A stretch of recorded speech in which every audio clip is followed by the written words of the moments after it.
अब हम लोग जो है सीखेंगे कि जैसे ऑक्टाहेड्रल और टेट्राहेड्रल वॉइड्स बना, दो तरह का वॉइड्स हमको मिला क्यूबिक यूनिट सेल में। क्यूबिक यूनिट सेल में दो तरह का वॉइड्स मिला, ऑक्टाहेड्रल और टेट्राहेड्रल। तो अभी ऑक्टाहेड्रल कितना होता है और टेट्राहेड्रल कितना होता है एक यूनिट सेल में, एक यूनिट सेल में कितना ऑक्टाहेड्रल वॉइड्स होगा और कितना टेट्राहेड्रल वॉइड्स होगा, ये पता करना है। ठीक है, तो हम लोग जो है एक FCC ले लेते हैं, सबसे बढ़िया है FCC ले लेते हैं। FCC में क्या हो गया, कितना है number of atoms in a per unit cell of FCC कितना होता है, 4 होता है। कल परसों बताए थे कि FCC यूनिट सेल में 4 होता है। SCP बोलो या CCP बोलो, दोनों एक अभी तुरंत बताए थे ना। FCC और CCP में नंबर ऑफ एटम सेम है। हेक्सागोनल क्लोज पैकिंग में भी नंबर ऑफ एटम सेम रहेगा, उसमें भी 4 ही आएगा, याद रखना है। ठीक है ना। SCP का कैलकुलेट करके बताया नहीं है, तो सिलेबस में दिया हुआ नहीं है। ठीक है ना, HCP सिलेबस में नहीं है इसलिए नहीं बताया। ठीक है, लेकिन HCP भी कहीं रहेगा लिखा हुआ, किसी क्वेश्चन में लिख दिया तो याद रखना है नंबर ऑफ एटम 4 होता है। ठीक है। तो उसमें क्या है कि अब देखो यहाँ पर है locating tetrahedral and octahedral voids, है ना, पेज नंबर 18 पर है। ठीक है, पेज नंबर 18 पर है NCERT का। ठीक है, यहाँ है। तो इसको तुम ध्यान से देखो, FCC ले लिया है। FCC मतलब क्या हो गया, FCC यूनिट सेल में क्या होता है, कॉर्नर्स के ऊपर रहता है, कॉर्नर्स के ऊपर रहता है और उसके साथ 6 फेसेस, कितना कॉर्नर्स हुआ, 8 कॉर्नर्स। तो 8 कॉर्नर्स के ऊपर स्फीयर है, उसके साथ 6 फेस है उसमें, तो सारे 6 फेसेस के ऊपर भी एक एक स्फीयर रहता है, मतलब एटम रहता है। ठीक है ना। तो इसको हम लोग एक बड़ा यूनिट लेंगे, एक लेंगे क्यूबिक यूनिट सेल को और उसको कट कर देंगे। ठीक है, कैसे कैसे काटते हैं, ऐसे काटते हैं, कैसे कैसे काटा जाता है, एक ऐसे काटते हैं, दूसरा हम ऐसे कट करते हैं और तीसरा ऐसे। ठीक है ना, आए बात समझ में।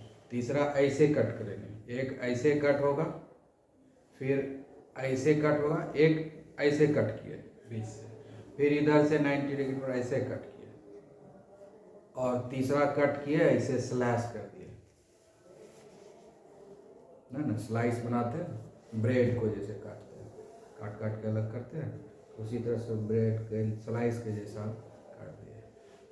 तो जब इतने तरीके से कट करेंगे, कट करते समय ध्यान रखना है कि ये जो फेस वाला जो होता है ना, फेस पर जो रहता है स्फीयर, उसी को कट करेंगे। तो फेस यहाँ पर है तो यहाँ काटे, फेस यहाँ पर है तो इसलिए यहाँ से काटे, फिर ऐसे जो काटे फिर फेस को लेते हुए काटेंगे, तब हमको अच्छे से मिल जाएगा। तो जैसे एक बड़ा यूनिट सेल लिया है ये वाला, है ना, ठीक है ना, ये ले लिया, मान लो कि ये क्यूबॉइड एक ले लिया या क्यूब ले लिया इतना बड़ा, दिख रहा है ना, ये क्यूब ले लिया है और उसके बाद हम यहाँ से काट दिए, कट गया। ठीक है, पहले ऐसे काट दिए टॉप टू बॉटम, फिर ऐसे हॉरिजेंटली काट दिए, है ना, फिर वर्टिकली ऐसे काट दिए, स्लाइस कर दिए ऐसे, या सबसे पहले ऐसे स्लाइस ही कर देते हैं, है ना। तो ब्रेड का 2 स्लाइस बन जाएगा, एक आगे और एक पीछे। उसके बाद हम ऐसे वर्टिकली काट देंगे और फिर इसको हम ऐसे हॉरिजेंटली काट देंगे, तब ये 8 टुकड़ों में बढ़ जाएगा। एक यूनिट सेल अब 8 यूनिट सेल में बदल गया। ठीक है, एक यूनिट सेल अब कितना बदल गया, 8 यूनिट सेल। ठीक है, अब यहाँ पर देखो सारा स्फीयर दिया, 8 यूनिट सेल है। अब ये एक यूनिट सेल था, अब 8 यूनिट सेल बदल गया काट करने से, हो ना। एक यहाँ है, 2 3 4, है ना, 4, अब 4 पीछे दिखेगा तो 8 को हो गया ना, 8 यूनिट सेल। अब इसमें से कटा हुआ में से किसी एक को तुम ध्यान से देखो किसी एक को ध्यान से देखो, ठीक है, किसी एक को, जैसे यहाँ देखो नीचे वाला को लिया है, तो जो अपोजिट है ना, देखो ये ऊपर वाला को देखो, ये ऊपर वाला लेफ्ट साइड में जो है, यहाँ पर देखो तो यहाँ पर कैसा है, ये दोनों अपोजिट है। अब देखो ये दोनों है और नीचे ऐसे है, एक ऐसे जाता है तो दूसरा जो नीचे वाला ऐसे जाता है ना, मतलब तिरछा है। ये दोनों देखो यहाँ तिरछा है, पीछे वाला यूनिट सेल को अगर देखें पीछा है ये, और सामने क्या होगा, ऐसे जा रहा है, नीचे वाला यूनिट सेल उसी का नीचे देखो तो क्या है, ऐसे जा रहा है। तो एक कैसे हो गया, ऐसे गया और दूसरा ऐसे गया, दोनों एक तिरछा जाता है, क्रॉस करता है, सटा हुआ नहीं है, एक ऊपर है एक नीचे है, तो उसको हम मिला देंगे, वो सबको मिला देंगे, वो जो 4 तो डॉट है उसको मिला लेते हैं, क्या बनेगा, टेट्राहेड्रल बनेगा। उसी 4 डॉट को यहाँ मिलाया है ना, एक यूनिट सेल ले लिया, जब 8 टुकड़ा हो गया तो उसमें से एक टुकड़ा हटा देंगे। तो एक टुकड़ा जब हटाएंगे तो उसमें क्या होगा,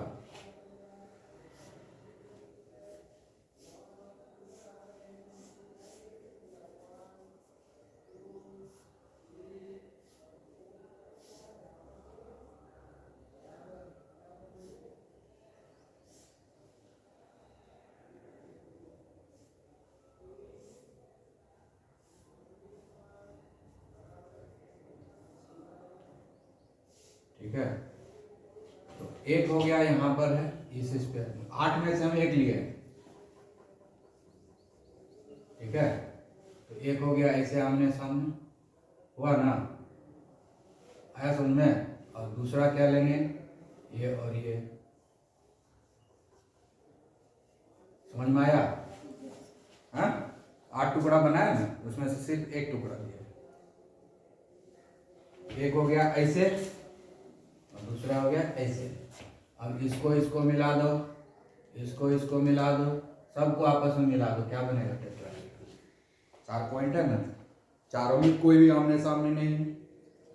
जब 4 पॉइंट कोई भी आमने सामने नहीं होता है और ना ही कोई प्लेन में, चारों जो है डिफरेंट प्लेन में, चारों जो है डिफरेंट प्लेन में, अगर कोई भी 4 पॉइंट्स है डिफरेंट प्लेन में है और डिस्टेंस सेम है, कोई भी 4 पॉइंट है, चारों में आपस में डिस्टेंस सेम है, चारों में आपस में डिस्टेंस सेम है, लेकिन चारों में से चारों किसी एक प्लेन में नहीं है, चारों 4 प्लेन में है।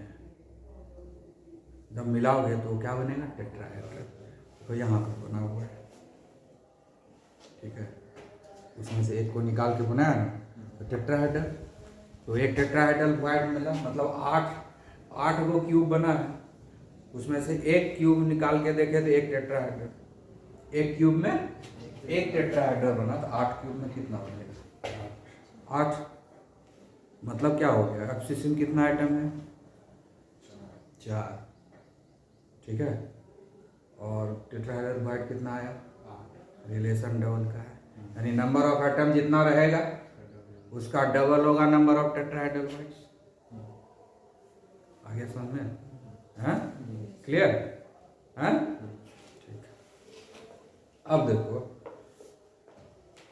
ये पूरा अभी आप कट नहीं करेंगे, बिना कट किए पूरे क्यूब को देखेंगे। अब हम लोग ऑक्टाहेड्रल पता करेंगे, अभी तो कट किए 8 टुकड़ा में, तो हम 8 को टेट्राहेड्रल वाइड मिल गया और नंबर ऑफ एटम 4 है, तो रिश्ता डबल का हो गया। नंबर ऑफ एटम अगर जितना है उससे डबल होगा टेट्राहेड्रल वाइड्स। तो एफसीसी में नंबर ऑफ एटम 4 है, तो टेट्राहेड्रल वाइड्स 8 हो गया, डबल हो गया। अब ऑक्टाहेड्रल वाइड कितना होता है ये भी देखना होगा। अब जो है ना, जो एफसीसी यूनिट सेल है उसको कट नहीं करना, बिना कट किए। फेस पर कितना है डॉट्स, फेस पर कितना स्फीयर है, 6 है। अपोजिट साइड में सब उस 6 को मिला दो, क्या बनेगा, क्या मिलेगा, ऑक्टाहेड्रल। तो एक बना ना ऑक्टाहेड्रल। उसके बाद जो है एज, समझते हो एज, किनारा, जैसे इसमें एज कितना है, 6 एज है, 12 गो है, यही एज समझता है, ये ना एज है रे, ये एक एज हुआ, ये 2 एज हुआ, हाँ हाँ, ये एक एज हुआ, दूसरा एज ये हुआ, है ना, 2 इधर भी हो गया, 3 और ये 4, 5 6 7 8 है, और इधर है ये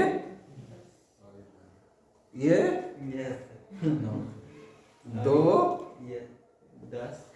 ये 3 और ये 4 बार हुआ, तो कितना एज है, तो एक क्यूब में 12 एज है, 6 फेस है, 8 कॉर्नर है, ये क्यूबॉइड है, ये क्यूबॉइड है ना, ये बुक को हम क्यूबॉइड मान सकते हैं ना, तो एक क्यूबॉइड में 8 कॉर्नर्स है, कॉर्नर्स 8 है, समझ गए, 2 यहाँ है, 2 यहाँ है, 2 यहाँ है, 2 यहाँ, 8 कॉर्नर हो गया, है ना। फेस कितना हुआ, 1 2 3 और ये 4 5 6 हो गया। अब देखो 4 को तो यहीं पर एज है, एक ही फेस पर, एक हुआ ना, ये 2 हुआ ना, ये 3 हुआ ना, ये 4 हुआ ना, तो 4 इधर भी हो गया ना, उसी तरह से 4 4 8 हो गया, हाँ। अब देखो 1 हुआ ना, ये 9 10 11 12 एज है, ठीक है। तो जो 12 एज है ना, हर एज पर एक एक ऑक्टाहेड्रल सेट बनता है, ऑक्टाहेड्रल बॉन्ड बनता है, एक एज को इन्वॉल्व करते हुए देखोगे तो 12 ठो बनेगा, लेकिन जो एज पर ऑक्टाहेड्रल वॉइड बनेगा पूरा का पूरा इससे बिलोंग नहीं करेगा, 1/4 ही बिलोंग करेगा। एज पर अगर कोई स्फीयर है तो उसका 1/4 ही इसमें बिलोंग करेगा, समझ गए ना। एक एज पर जो भी चाहिए, जब फेस पर रहता है तो आधा आधा, और एज पर जब कुछ रहेगा तो 1/4 ही ना बिलोंग करेगा, इससे समझ में आया। तो 12 पर एक एक ऑक्टाहेड्रल वॉइड बनेगा, 12 एज है ना, सब पर एक एक ऑक्टाहेड्रल वॉइड बनेगा, लेकिन इस यूनिट सेल के में तो इसका 1/4 पार्ट ही रहेगा ना, इस यूनिट सेल में एज का कंट्रीब्यूशन 1/4 ही है ना, क्योंकि एज जो है 4 टुकड़ा में बंटता है, ऐसे काटे तो एज जो है 4 टुकड़ा में बटा ना, एक यहाँ है, देखो एज कैसे, ये एक है, ये 1/4 हुआ, एक यहाँ है, एक यहाँ है, एक इधर, समझ गए, 3 को इधर निकल गया कि नहीं, 3 इधर निकल गया ना, तो 1/4 ही ना इसके पास बचा, ठीक है, समझ में आया है। तो 1/4 कंट्रीब्यूशन हुआ, नहीं टेट्रा ऑक्टाहेड्रल, एक ऑक्टाहेड्रल वॉइड जो है पूरा का पूरा इसी बॉडी में है, अभी तुरंत बताए थे कि सारे फेस को मिला दो, फेस पर जो स्फीयर है उसको आपस में मिला दो तो एक ऑक्टाहेड्रल बना, तो एक वॉइड तो इसके बॉडी के अंदर ही है, उसका तो पूरा कंट्रीब्यूशन 1 हो गया, उसका पूरा कंट्रीब्यूशन 1 हो गया, वो इसी बॉडी के बीच में है क्योंकि इसी के सारे फेस को मिला है। अब जो है ये यूनिट सेल है, इसके साथ और भी यूनिट सेल जुड़ा हुआ रहेगा ना, तो हर एज पर एक ऑक्टाहेड्रल वॉइड बन रहा है, हर एज पर, है ना, 12 को एज है हर एज पर, लेकिन एज पर जो ऑक्टाहेड्रल वॉइड बन रहा है पूरी तरह से इसके पास नहीं है, वो तो 4 ठो में बांट रहा है, तो इसके पास तो 1/4 ही रहेगा, तो एक एज पर 1/4 है, तो 12 एज पर कितना हो जाएगा, 3 ही हुआ ना, यानी एक एज पर 1/4 है, तो 1/4 × 12, 1/4 × 12, तो 3 ऑक्टाहेड्रल के बराबर हुआ, यानी 12 ऑक्टाहेड्रल मिल करके 3 ऑक्टाहेड्रल के बराबर इस पे ये रह रहा है ना, 12 ऑक्टाहेड्रल वॉइड मिल करके इस यूनिट सेल को सिर्फ 3 ऑक्टाहेड्रल वॉइड के बराबर स्पेस खाली छोड़ रहा है, एक बॉडी के अंदर, तो 3 + 1 4, तो कितना ऑक्टाहेड्रल वॉइड बना, 4 बना, मतलब क्या हुआ, नंबर ऑफ एटम जितना रहेगा उतना ही ऑक्टाहेड्रल वॉइड बनेगा। नंबर ऑफ एटम जितना रहेगा उतना ही ऑक्टाहेड्रल वॉइड बनेगा। यही है नियम। ये हमने एफसीसी के लिए निकाले, बीसीसी के लिए भी करेंगे तो भी यही निकलेगा, सिंपल क्यूबिक सेल के लिए भी करेंगे तो भी यही निकलेगा। समझ गए ना? सिंपल क्यूबिक सेल में क्या होता है, एक होता है ना एटम, एक ही वर्ड। सिंपल क्यूबिक सेल में क्या होगा, एक 8 को कॉर्नर है उसी को मिलाएंगे, उसमें एक होगा ना बीच में वॉइड बनेगा, बीच में एक होगा ना वॉइड बनेगा। समझ गया ना? क्लियर? तो हमने एफसीसी के हेल्प से समझ लिया कि नंबर ऑफ एटम और नंबर ऑफ वॉइड्स में क्या रिलेशन है। सब में यही एप्लीकेबल है। एफसीसी से निकालना थोड़ा डायग्राम बनाना आसान होता है और आसानी से बन जाता है, इसलिए एफसीसी का एग्जाम्पल लेकर बता दिए तुमको। लेकिन बीसीसी में भी कोशिश करेंगे तो ऐसे ही निकल जाएगा। ठीक है? सिंपल में भी निकालेंगे तो भी ऐसे ही निकल जाएगा। तो रिलेशन क्या हो गया कि नंबर ऑफ एटम जितना रहेगा यूनिट सेल में उतना ही ऑक्टाहेड्रल वॉइड होगा और उसका डबल जो है टेट्राहेड्रल वॉइड होगा। उसमें भी सर हाँ, बीसीसी और बीसीसी में भी, सिंपल में भी यही नियम है। ठीक है? सिंपल में एक है नंबर ऑफ एटम तो एक ऑक्टाहेड्रल वॉइड बनेगा और 2 टेट्राहेड्रल वॉइड। समझ गए ना? क्लियर? और बीसीसी में 2 है एटम तो उसमें 2 ऑक्टाहेड्रल वॉइड बनेगा और 4 टेट्राहेड्रल वॉइड बनेगा। समझ में आ गया? क्लियर? हाँ, तो ये रिलेशन हो गया तुम्हारा नंबर ऑफ एटम्स और ऑक्टाहेड्रल एंड टेट्राहेड्रल वॉइड्स में। ठीक है? समझ में आ गया ना? क्लियर? ठीक है। तो अब हम लोग देखेंगे फॉर्मूला, यही हो गया। फॉर्मूला क्या हो गया कि number of octahedral void in each unit cell कितना हो गया, क्या है, octahedral ना, ये हो गया n। n मतलब क्या हो गया, नंबर ऑफ, ठीक है, आई बात समझ में। और नंबर ऑफ टेट्राहेड्रल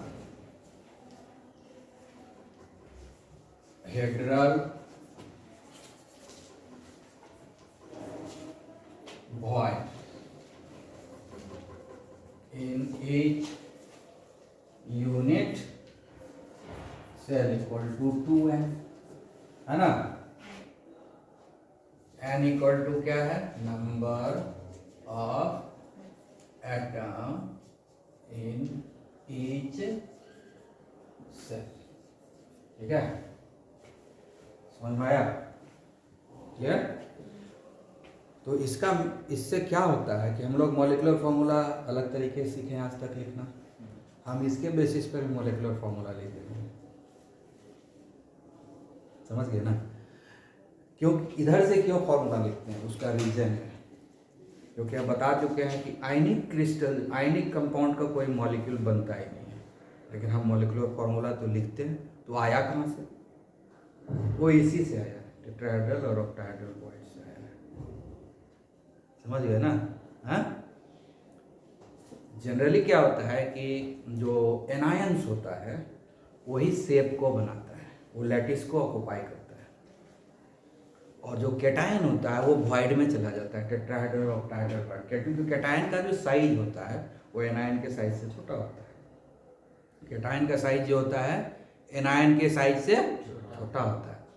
तो पहले क्या होता है, जितना भी एनायंस होता है अरेंज हो जाता है, और बीच बीच में जो जगह खाली रह गया, वॉइड, टेट्राहेड्रल वॉइड और ऑक्टाहेड्रल वॉइड, उसमें कैटायन चला गया। कैटायन का साइज छोटा होता है क्योंकि इलेक्ट्रॉन लॉस करता है, तो उसका साइज छोटा हो जाता है, और एनायन इलेक्ट्रॉन को गेन करता है, इसलिए उसका इलेक्ट्रॉन डेंसिटी बढ़ जाता है, तो उसका साइज बड़ा होता है। तो इसलिए जो बेसिक स्ट्रक्चर जो बनाएगा, है ना, बेसिक स्ट्रक्चर मतलब जो पिलर बनेगा वो एनायन बनाता है।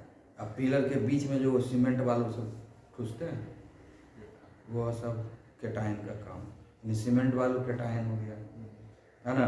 और जो लंबा लंबा रॉड सब, जो छड़ सब लगाते हैं पिलर बनाने के लिए, वो एनायन हो गया। एनायन जो है शेप देता है और कैटायन उसको भरता है। समझ गया ना? यानी वॉइड में कैटायंस जाता है वॉइड में केटाइंस जाता है और जो शेप बनता है ना वो एनायन बनाता है।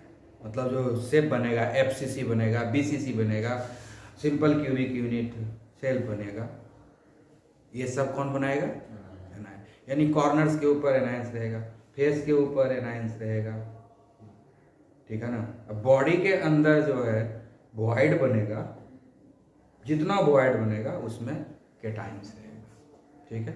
आई बात समझ? इसीलिए डेंसिटी ज़्यादा हो जाता है ना, इसीलिए ये हार्ड हो जाता है, क्योंकि बीच बीच में जो खाली जगह होता है उसको भी भर देता है। तो कितना परसेंटेज केटाइन यूज हुआ है, कितना परसेंटेज एनायन यूज किया है, उसका रेशियो निकालते हैं और फिर मॉलिक्यूलर फार्मूला हमारा बन जाता है, ठीक है। तो इसके लिए हम लोग प्रैक्टिस करेंगे, ठीक है। ठीक है, यहाँ पर दिया हुआ है एग्जाम्पल 1.1, एग्जाम्पल दिया हुआ है 1.1। अब ये फॉर्मूला तो हमको अब दिमाग में आ गया।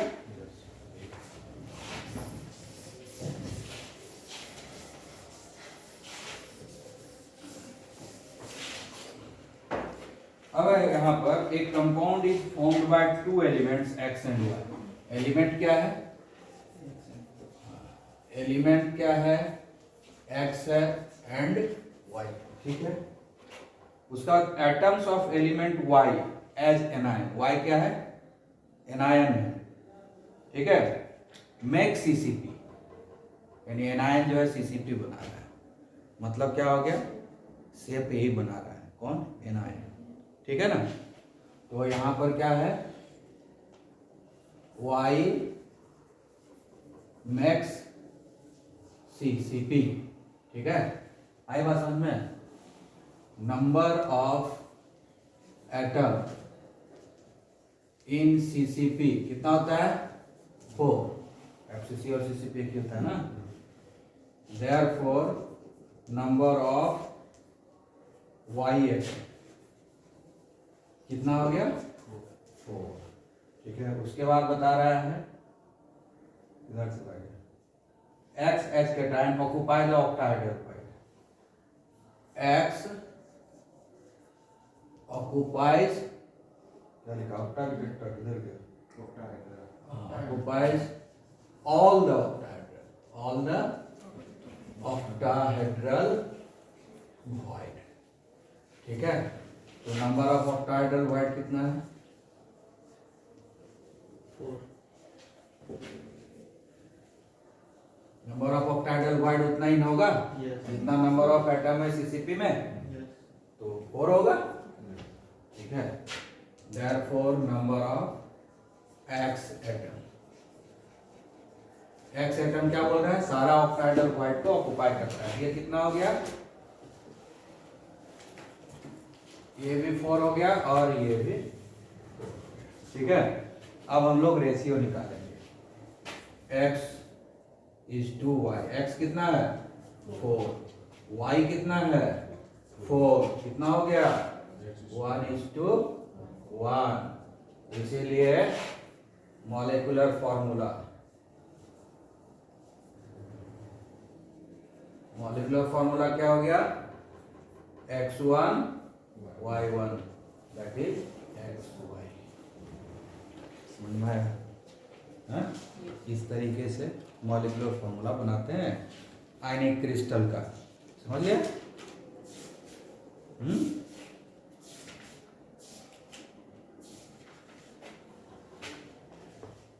लिख लिए? उसके बाद है एक और क्वेश्चन है, ये हो गया कौन सा? एग्जाम्पल नंबर 1.1, ठीक है। एग्जाम्पल नंबर 1.1, पेज नंबर कितना? 18, पेज 18। अब हम लोग बना रहे हैं एग्जाम्पल नंबर 1.2, ठीक है। इसमें कह रहा है atoms of element B form HCP lattice, B form HCP lattice, ठीक है। Number of atom in HCP कितना होता है? 4 होता है, ठीक है। Therefore number of B atom कितना हो गया, 4 हो गया। उसके बाद बोलता है those of element A occupies 2/3 of tetrahedral. ठीक है, पहले निकाल लेते हैं। क्या बोल रहा है, ए ऑक्युपाइज 2/3 टेट्राहेड्रल वॉइड, यही बता रहा है। अब यहां पर निकाल लेते हैं नंबर ऑफ टेट्राहेड्रल ना है, नंबर ऑफ टेट्राहेड्रल हेड्रल वॉइड, ये तो डबल होगा, तो 2 × 4 8 हो गया। 4 है ना नंबर ऑफ एटम, तो 8 होगा। Therefore number of A atom, ठीक है, ये कितना हो गया, क्या कर रहा है, 2/3 ना ऑक्युपाई कर रहा है, सारे के सारे 8 को ऑक्युपाई नहीं किया। ये हो गया हमारा 16/3। अब रेशियो निकालेंगे, किसका निकालेंगे, ए एंड बी।